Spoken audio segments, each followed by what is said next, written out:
over the bye week, Coach Brown's talked about players really get to work on themselves and work on specific things. What did you think you personally worked on, and what as a unit, the secondary, the cornerbacks, what do you think y'all really tried to work on and improve, and the defense in general? Well, myself, I worked on improving, especially tackling. I think I'm getting better with my tackling, improving every day. As a secondary, really, we just improving on making plays on the ball and when it's in the air. We have been successful these last couple games to get, interceptions, get the ball when it's in there, but we need more. And we need to be more with the scripts, hold the players up, script the ball. We need to create more turnovers. More turnovers, that's all we're working on. Okay, let's go to Gregory Hall. Tony, what's the difference in this defense when things are going well versus when they're not? What are you seeing in film analysis and things like that about what the main difference is that's causing some of these lows that you guys have experienced in the first half of the season? When everything's going well, we're a complete team. We're a complete defense. When everything's going well, every drive is 3 and out or it's close, we hold them up to a field goal. But when things go wrong, we tend to go up and down. And that's not what we want to do. So when things go wrong, we just got to flip it and say things going to happen. It's going to be a bad game.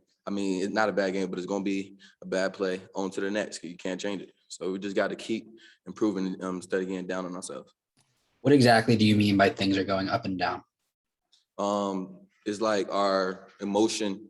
It's our, drive, it's just us. It's just as a team, we just have mislaps, and it's not, we got to get better with that.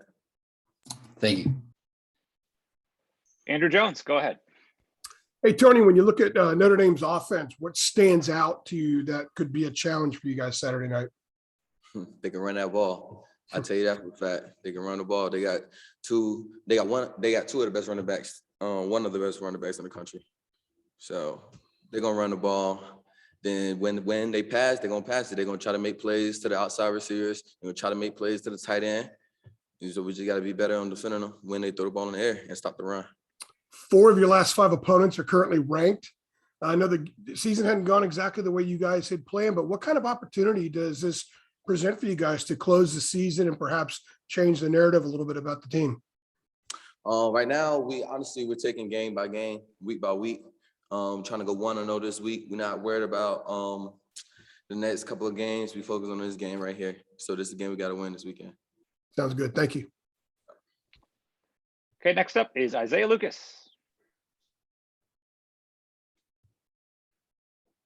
Isaiah, are you on mute? All right, we'll try to get back to Isaiah. Isabella Gescos, go ahead. Hi, Tony. So with this Notre Dame offense scoring an average of 31 points per game, and you kind of hit on it with the aggressive run game and passing game, what has been the main focus in ways of like slowing them down so you guys make them score less than 31 points going into this weekend? The main focus is get them 3 and out as many times as we can. That's the main focus, 3 and out. Every chance we get to take them 3 and out, it's a better chance for our offense to score, then there's a better chance for the game to win. All right, Adam Smith, go ahead. Tony, you obviously play on the back end, but the game last year, Notre Dame at Carolina, it seemed like it's a pretty physical thing, and I know Mac has said that he felt like you guys might have gotten manhandled up front a little bit. Like, what do you remember about that game and that day, and does that stick in your memory heading into this weekend? Yeah, that's sticking in my memory, especially because it was my first start, last year. But that's sticking in my memory because them boys big. They're aggressive. They got big receivers. They got big tight ends. They got big linemen. To me, last year, everybody looked the same. They was all big. So, they're aggressive. I won't say they manhunted us. Sometimes they got the best of us. But, a new year, same people, different mindset, different ability, So we got to get right. Thank you, man. Okay, we'll close up with Tony. Go back to Gregory Hall.